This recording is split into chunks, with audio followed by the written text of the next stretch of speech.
Okay, there we go. So we got slot 3 is torped, slot 2 is torped, slot 1 is torped. Save changes and equip. The ship is good to go. Alright, let's wake her up, call her from her slumber. Tell her it's time to engage in legal and lawful-like mayhem. Okay. Charlie 01. Off we go. Fly my B2 spaceship.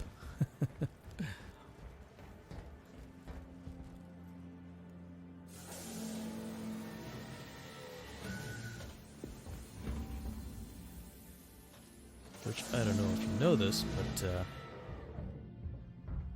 there are actually... there's a physicist by the name of Paul Laviolette who has done a lot of work in, believe it or not, anti-gravity and an alternative physics that actually makes anti-gravity completely possible. And believe it or not, folks, I don't know if you're aware of this, but anti-gravity technology and research has been going on since the 1920s. It is not science fiction, it is science fact. And it can be done. As a matter of fact, 8th graders do science fair projects based on the work of a man named Thomas Townsend Brown. And he discovered a way to manipulate gravity that is known today as electrogravitics. There we go. Let's bring her up. Aegis Combat Assist activated.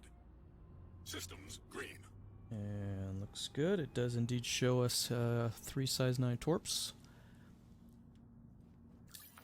And Paul Laviolette is convinced that the B2 utilizes some anti-gravity technology based on his work in the physics that allows for anti-gravity. It's pretty fascinating. Okay, surprise, surprise, we are going to Delamar. Imagine that. And let's do another quick check here. Repairs, and let's go ahead and get some quantum fuel. Make sure we're topped off there.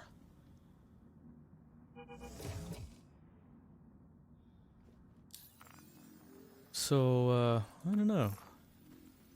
Kind of makes the B2 a little mysterious now, doesn't it? I mean, it was kind of mysterious before, stealth and all that, but if there's a physicist, and he's one of my favorites too, I've read several of his books, who's convinced that anti-grav technology is being utilized in the B2, then that makes it even cooler. Even more mysterious and wicked awesome cool. He actually bases that on an interview that a couple of dudes who worked on the B2 project, a couple of engineers, an interview they gave in Aviation Week and Space Technology, and some of the systems they were describing and things they were talking about You are clear to launch.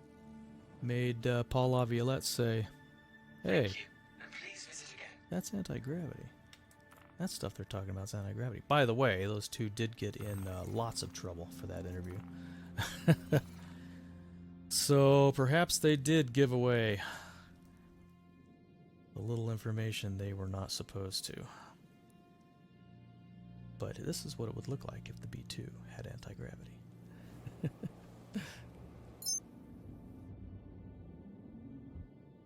Gear retracted.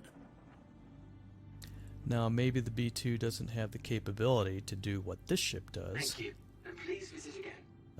You know, actually, with gravitic manipulating capability like this, where it could just levitate straight up. But perhaps what it does Initiating have... ship storage procedure. For your safety, please vacate the area. Thank you for your cooperation. Well, there's my Harbinger.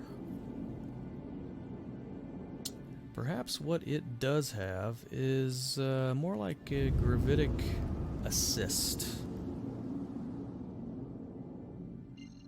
Alright. We are calibrated, we're spooled, we are stepping out. Let's go to go. Initiating ship storage procedure. For your safety, please vacate the area. Thank you for your cooperation. I just find the whole, first of all, I'm fascinated by physics. I love it. I study it for fun. I'm just intrigued. Especially the cutting edge, the bleeding edge stuff, the stuff that would get me kicked out of most physics professors' classrooms for even talking about it because they don't like change. And the bleeding edge, man, that's where we're going, and that is always where science is going. It's always the stuff that makes the current generation uncomfortable. Current generation of scientists makes them shout and spit and call you all kinds of very unflattering names. But that's always where we're going, because that's how science is. Basically, you have to wait for a generation of dogma to pass away before new ideas can take hold. And, you know, let's face it, the history of science is the history of finding out we were wrong about everything at some point. Personally, I feel like I contend there should be no such thing as laws of physics, laws of science, because the problem is with that, you make a nice little box and you tell young people coming up in the sciences, here's your box, you play right there, don't go outside that box, don't even think about it, because if you do, we won't publish you, we won't let you get tenure, we might not even let you graduate from college, so play in the box, play nice, and we'll all be happy. And I think that anything we currently call a law should actually more accurately be referred to as something like currently accepted operating principle or something like that. Something that kind of lends the idea that this is where we're at right now, but we understand that as our knowledge grows, as our research takes us into new places, that which we perceive to be a inviolable law right now will actually be altered. It may be a little alteration, it may be a booted out the door kind of thing where it's just, oh, that's not true at all, actually. So if we can tell our young people coming up that not everything has been discovered, the universe is a giant sandbox that has no limits, that you can play in all you want, and you are free to pursue the ideas that you have and engage in whatever research and experimentation, whatever else that you find your data taking you toward, without restriction and without mockery, then I think we'll make better progress than we do right now. I forget who it was that said that all truth passes through 3 stages. First, it is mocked. Second, it is violently opposed. Third, it is accepted as self-evident. And that is the history of science. So I said all that to say that anti-gravity is not what we've been told, at least what I was told. That, oh no, gravity, anti-gravity, that's impossible. Gravity is a one-way force. One thing you find out upon investigation of nature is that everything's got polarity. Everything has polarity. Male, female, positive, negative, north pole, south pole of a magnet, for example. There's no such thing as a north-only or a south-only magnet. No such thing. Everything has polarity. All the forces have polarity, including gravity. And gravity can actually also be manipulated electrically, can be manipulated in other ways as well. But the low-hanging fruit, as far as manipulating gravity, is electricity. And I'm convinced that probably the blackest of the black projects and the super secret military projects and stuff that develop this kind of stuff have been tapping into this bleeding edge physics for quite some time, and it's not disclosed. It's not talked about because we don't want to lose our advantage as far as tactically, strategically, technologically, militarily. So there's value to keeping those secrets, but at the same time, it would be really cool if these ideas and this research and this advancement in anti-gravity was out there. Think of the vehicles we could build to fly in. Think of the airliners that we could build. Think of the changes. We would not need hundreds of square miles of airport like the Denver airport there. The place is just absolutely massive. It takes up just an incredible amount of real estate for all those runways. Imagine if airliners could just do like what we do here in Star Citizen. We just fly over a pad and plop down. Land right at the gate. Imagine that. And if you could manipulate gravity, now we're talking about not just flying from New York to Tokyo, we're talking about flying from New York to Valles Marineris on Mars. So, yeah, I find gravity, the nature of gravity, the ability to manipulate it, all the science involved with that, and the bleeding edge physics that is looking into that, to just be absolutely fascinating. And that entertains me. That is entertainment for me, is reading about stuff like that. I'm not great at math. I'm not a big mathematician, dude. I was just never good at it. But for me, it's the concepts. It's the big picture stuff. The ideas about how this is possible. I don't have to get into differential equations and calculus and stuff and do all the stuff that those brainiac guys do. I'm just interested in the kind of the basic ideas that go into this stuff. And there's a lot out there. All right, we are 1 million kilometers away from Delamar. 1 million kilometers. Counting down to the doom of our bounty.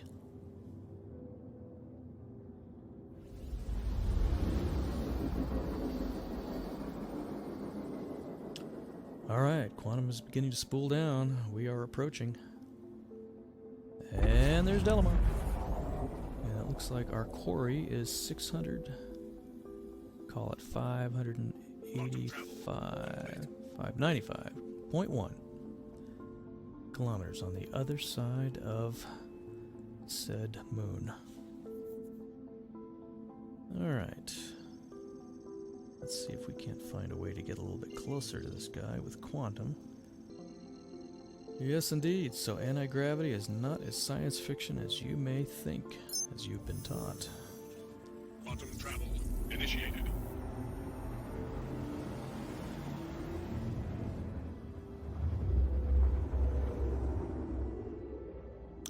Yeah, a couple of names you might be interested in if you're interested in looking into that further. Thomas Townsend Brown, T. Townsend Brown, started studying this stuff in the 20s because he noticed that under certain circumstances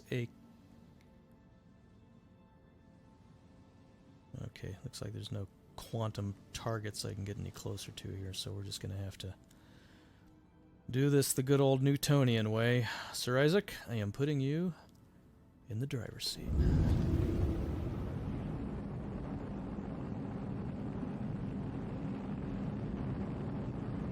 Where was I? I was talking about Thomas Townsend Brown.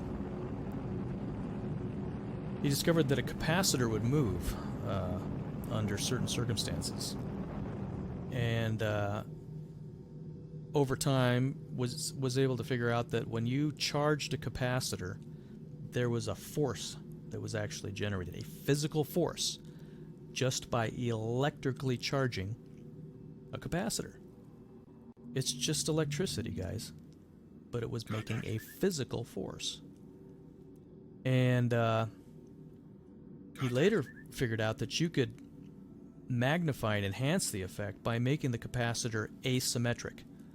So if one side of the capacitor was a lot bigger than the other side of the capacitor, you actually had a much greater force exerted in the direction of the positive charged side of the capacitor. He also figured out, because what would happen is he would hit it with a charge, a high voltage charge, and it would move. But then, he suspended it, and it would move, but then it would gradually move back to center. The thing would dissipate. So what he figured out was, if you kept hitting it with a high voltage pulsed DC charge, just bam, bam, bam, bam, bam, bam, bam, bam, hitting it over and over and over and over again with that pulse, high voltage pulse, then you could actually maintain that physical force. And he did a lot of research along those lines. He also did some research into using microwaves to manipulate gravity. Apparently you can do it with those as well.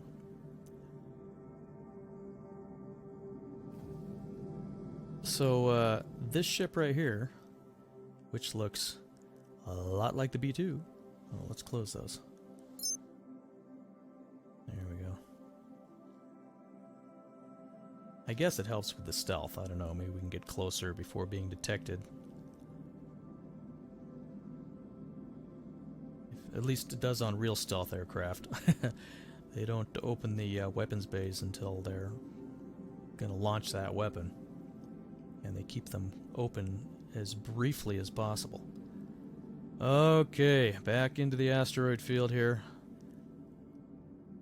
Doing 980 kilometers per second, or meters per second. I really need to pay attention, otherwise I could smack into one of these things.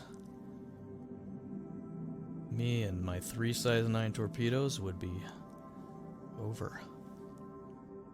So, let's pay attention here. Get to the aft view, see if it indicates I'm heading towards anything. Yeah, no, I think we're okay for now.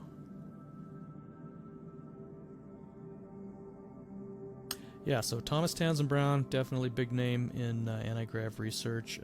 Dr. Paul Laviolette wrote a book called, oh crud, now I can't remember what it's called. But it was about anti-gravity. If you just look up Paul Laviolette, it's like Violet, Violette, La Violette. His book about anti-gravity was fascinating, and he goes into his contention that the B-2 uses some anti-gravity technology in that book.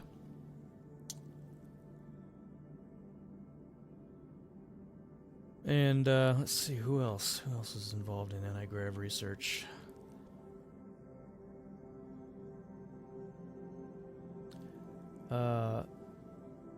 Townsend Brown actually worked with he was actually a mentor, I believe, a professor of his named Byfield. And so they call the effect that Townsend Brown really discovered, they call it the Byfield-Brown effect. Actually, Townsend Brown insisted that it be called that because he wanted to give credit to his mentor, his professor, who helped him get to that stage of research. And then they worked together for a while. So it's called the Byfield-Brown effect. There's also another fellow that worked with him by the name of Bonson.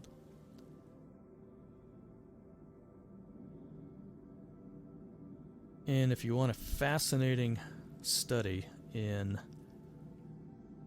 kind of the bleeding edge of physics right now, go on YouTube and just type in Aether Physics, and my name and star citizen is Aether-Flux.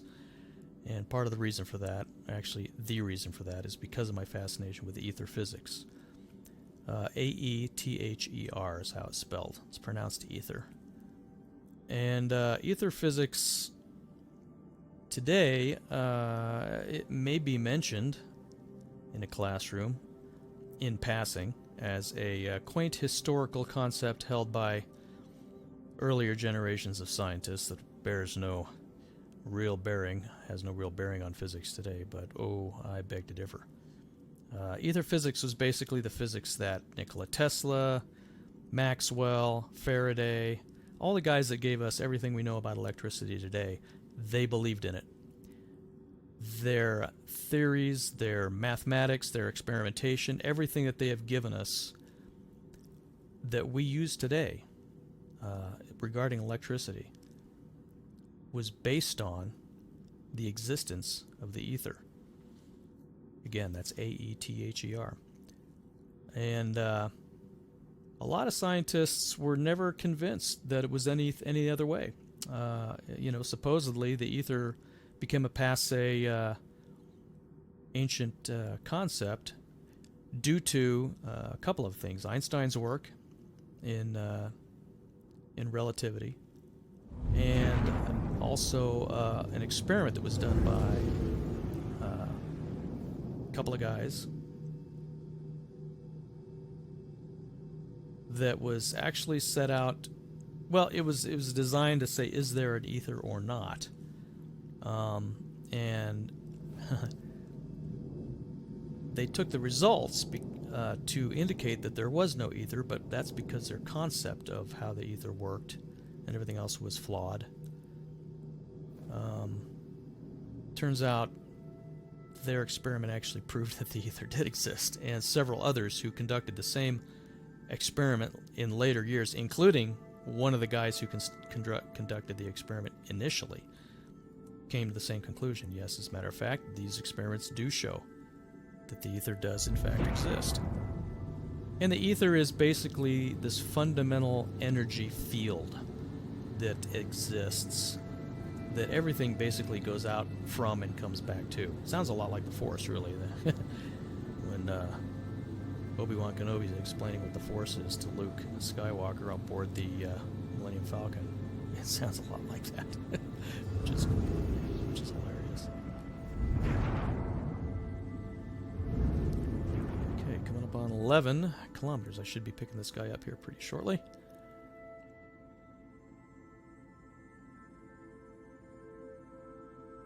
And the funny thing is, physics today actually still kind of accedes to the idea of an ether. They just don't call it that. They have many different names for it, but it's essentially the same thing.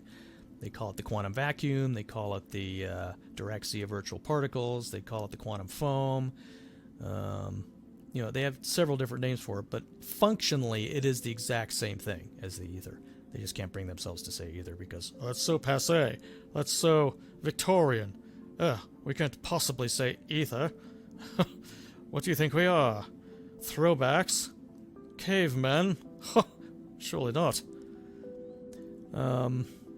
So they call it something else, and the major disagreement is between the ether scientists today insist that you can transduce energy from the ether and bring it into our circuits and use it. You can transduce it. Weapon systems online. And current science denies that that is possible.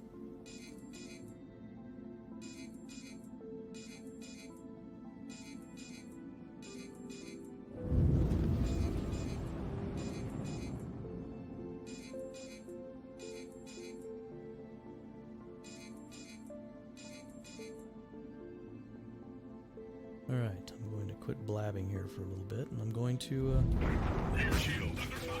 engage in some space combat. Head shield under fire. Come on, lock up, baby, lock up, baby, lock up. Give me some love. Head shield under fire. Rear shield. Shield. Port shield under fire. Kill. And we're done.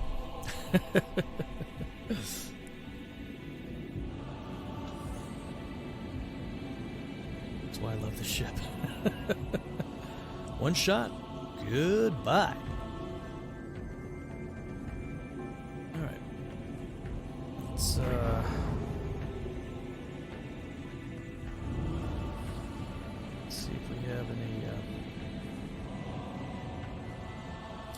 other contracts we can pick up? Any other bounties out here? There's one. Oh, there's another one. Let's go get this guy. Woohoo!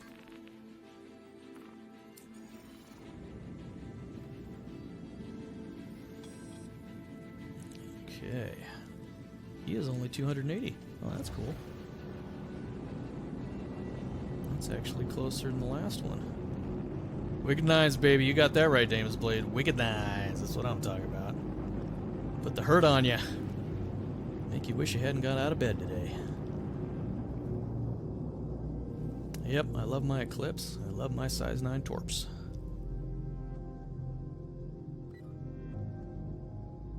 Let's take a look at our ship here and see if we've got any obvious damage. Oh, yeah, let's close the weapons bay. Of course, the torp stays deployed. That's funny.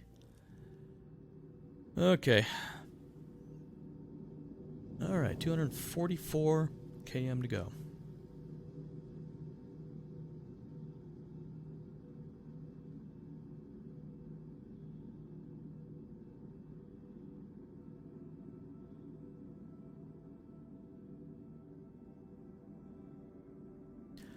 If you want to see something interesting, look up lifters, anti-gravity lifters, or electrogravitic lifters on YouTube. Just type that in and look that up. Electrogravitic or anti-gravity lifters. They're these little things you can build. Like I said, 8th graders do these for science fair projects now, so it's actually pretty easy to do.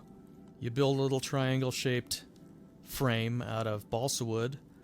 There's a stanchion on each corner that sticks up at each corner, so around those 3 stanchions you wrap a bare, very thin wire, as thin as you can find, and on the bottom, about an inch of it, you wrap some aluminum foil.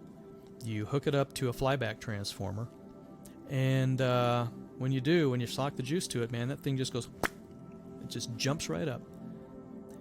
If you do the math, and I'll trust the guys that do the math because I'm not that good at it, the force being generated there is 4 orders of magnitude greater than what could be explained for simply by the ionic moving of the air. Now, you are ionizing air. There is a little bit of air moving. You can feel it on your hand.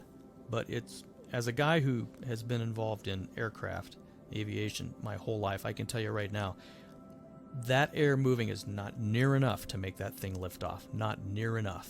It is just a little breeze. That's all it is. It is not a thrust, an air thrust, but there is a gravitic manipulation going on there. So go on YouTube, type in electrogravitic lifters or just anti-gravity lifters, and you'll see some videos on there. There's usually a bunch of them. Guys build those things. Kids build them. There's I don't know if the video is still up on YouTube, but there was a bunch of people at a university decided to build a big one, and what they did was they actually made a bunch of those little triangle ones and just hooked them all together. And so this thing was huge, and this thing's flying around. It's going all over the place. That's a great video.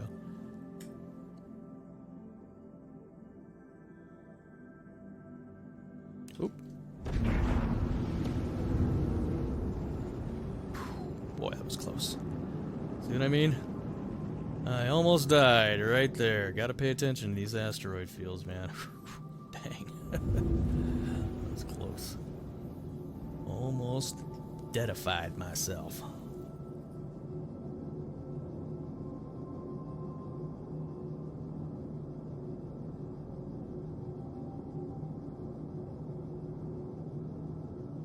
Yep. Asteroid fields. Ruin your whole day. Alright, coming up 52 km.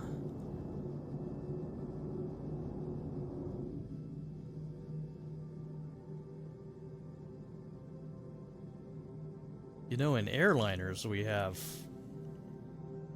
actually have technology that helps us know if we're heading towards something we're going to hit, towards the ground. It gives you a little, the little dude comes over and says, pull up, terrain, pull up, terrain, pull up. It would be nice if we had that in a, spacecraft 900 years in the future. I think that would be, called for. Get something that a little proximity alert comes on, says asteroid, alter course, something like that. That would be cool. All right, coming up 10 kilometers.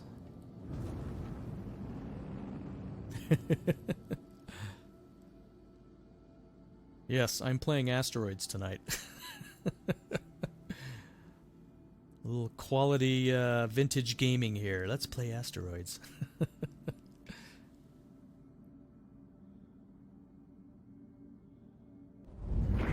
Let's go idle thrust.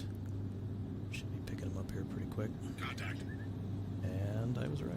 Weapons Weapon bay is online. open. Contact. Where are you, my friend?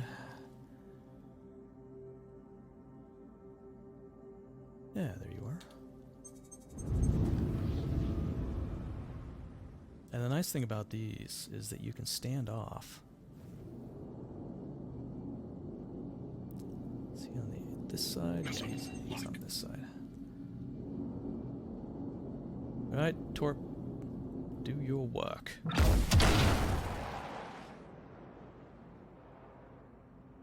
Kill. See? How easy is that? Oh my gosh, 171,663 Alpha UEC. Thank you. Thank you very much. Okay. Alright, do we have any more? Oh my gosh, are you kidding me? There's one more.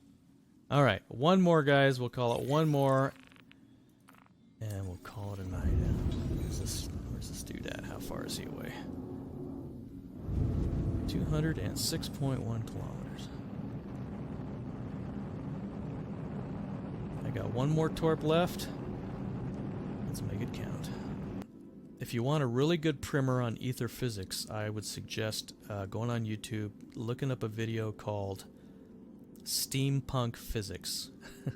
And it's all about ether physics, because that era, the steampunk, you know, the old west, the steam era, that was Nikola Tesla's era. That was when all that cool stuff was going on.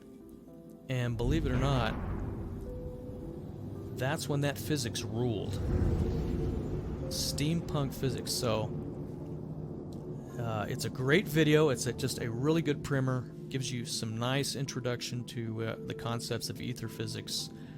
And I would highly suggest, if you're interested in this at all, make that one of your first stops. Go look up Steampunk Physics on YouTube. That was a great video.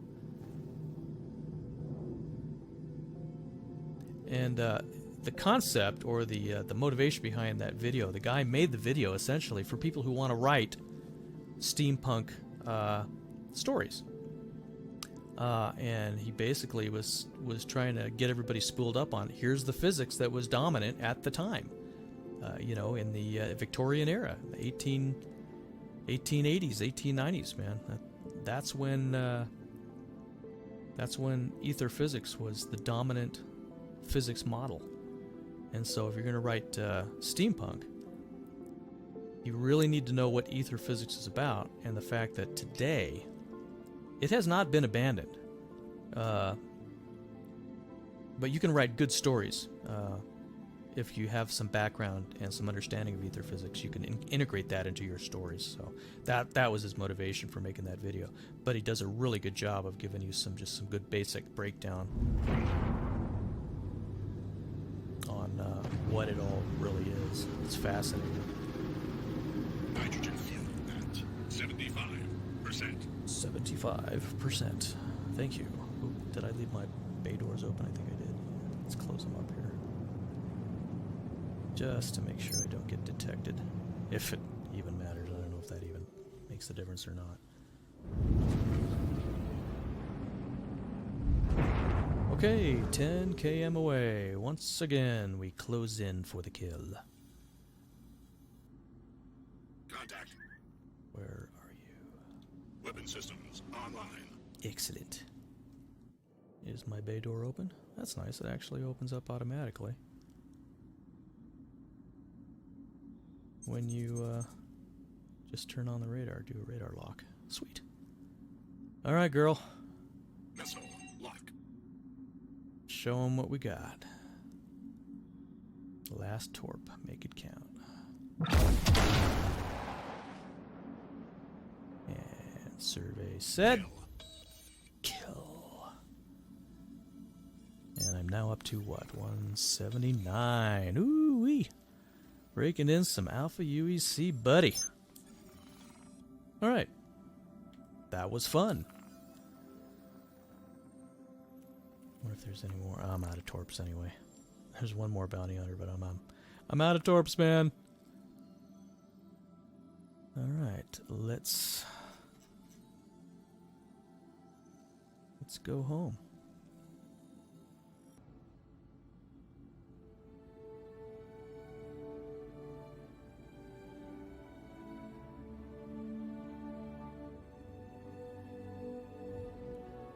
Okay, let's put her down.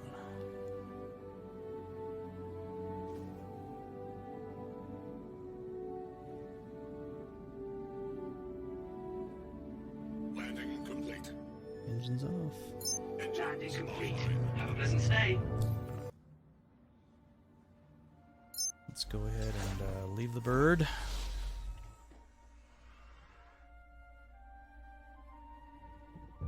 I think this is a gorgeous ship. It is one of my favorite ships. Just for looking at, you know what I mean? It's beautiful. Very cool. Alright, now. I'll show you something. For any newcomers here, I'll show you some stuff I bought last time I was in the verse. And I haven't really shown it off much. I did show it a little bit right at the beginning of the stream, but if y'all weren't here, oops, over controlling there. I'll show it to you. I got to get out of here though first because I got to be in a pressurized. Oh, wow! You just kind of appeared. Okay. So.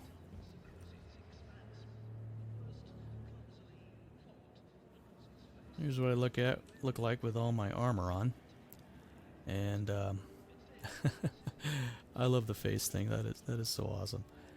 But stand by while I do a Clark Kent without a phone booth.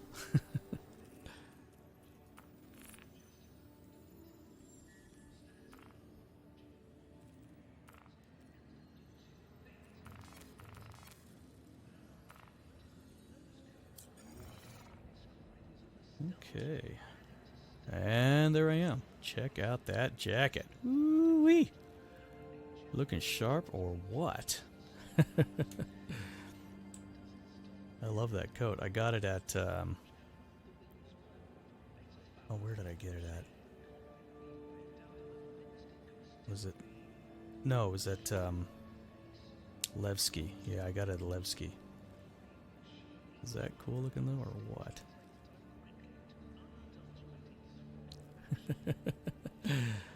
Yeah, so I'm about ready to call it a night. Thanks, Davis Blade. I love that jacket, man. It looks pretty sharp. And I'm gonna. What we got now? Yeah, we got midnight 32. So I guess it'd be a good time to call it a night. And grand indeed, grand indeed. I'm gonna go ahead and hang up my armor for the night and my weaponry, and will I be able to? I might be streaming tomorrow night. I might be. I got band practice. Gonna be practicing, doing some rehearsal with the band tomorrow night. So I might not be finished with that until 9 or 10.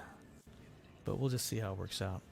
Anyway, everybody, thanks for hanging out. Thanks for the hosts, Generator and Black Widow and Draco and Damon's Blade.